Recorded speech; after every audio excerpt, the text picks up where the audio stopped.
So today, as part of your final review, you guys are going to be graphing a couple of different things. The first thing is going to be graphing systems of equations. So this is actually the lesson that we did in class a couple months ago, and I'm just going to jump right in.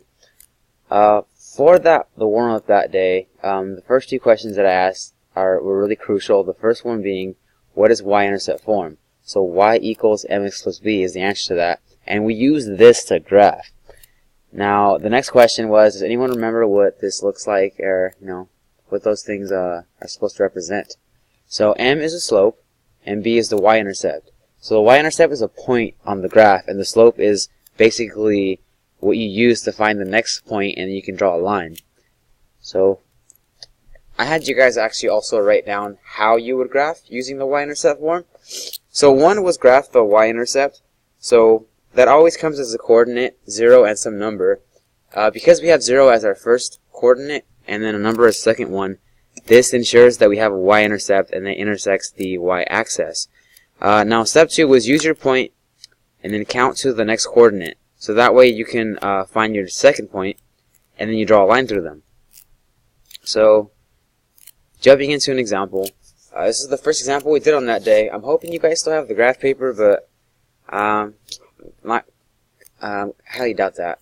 So here are two equations, and they're already in y-intercept form. So y equals mx plus b, y equals mx plus b. In this case minus, but plus or minus, it's kind of the same thing. Now over here, we did identify what b was. B was the y-intercept, which is 3, so written as a coordinate, that's 0, 3. And for the second one, we have negative 3, so that's going to be 0, negative 3. So that's the y-intercepts for both of these. Now the slope for both of them can be found as m, which is in front of the x. So for the first equation, we have negative 5 over 3. That's our first slope. And our second one is 1 over 3. Now, step 1 was to graph the y-intercept and then use the slope to count. So that's what we're going to do. But again, this is a lesson we've already done, so these are already done previously.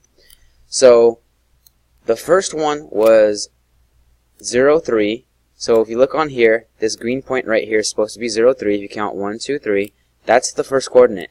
Now you're supposed to draw this first, this green point, and then from there use the slope.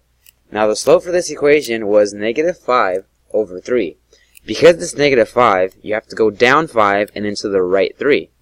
So if we count and we go down, it's 1, 2, 3, 4, and then 5. Now when we count and you go to the right, we're going to do 3 because it's negative 5 over 3. So that's 1, 2, and then 3. So here's the second point, and you draw a line through both of those, and that's the first one. So that's only this one right here. That's drawing the first one. So we used our point, that was step 1. We used our coordinate, a slope to find the next coordinate, that's step 2. And then finally you draw the line, that's step 3.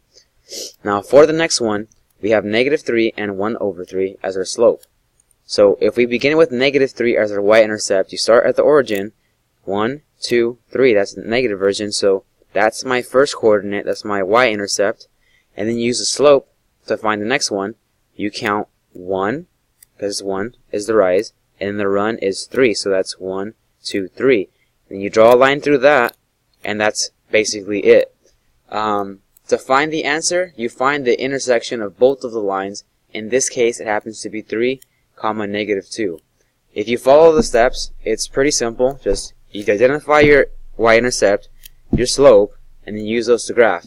You start by graphing your y-intercept. You use your slope to count to the next point, and you draw a line through those. You do that for both of the lines, and ultimately you will find your answer. I'm hoping this video helps, guys.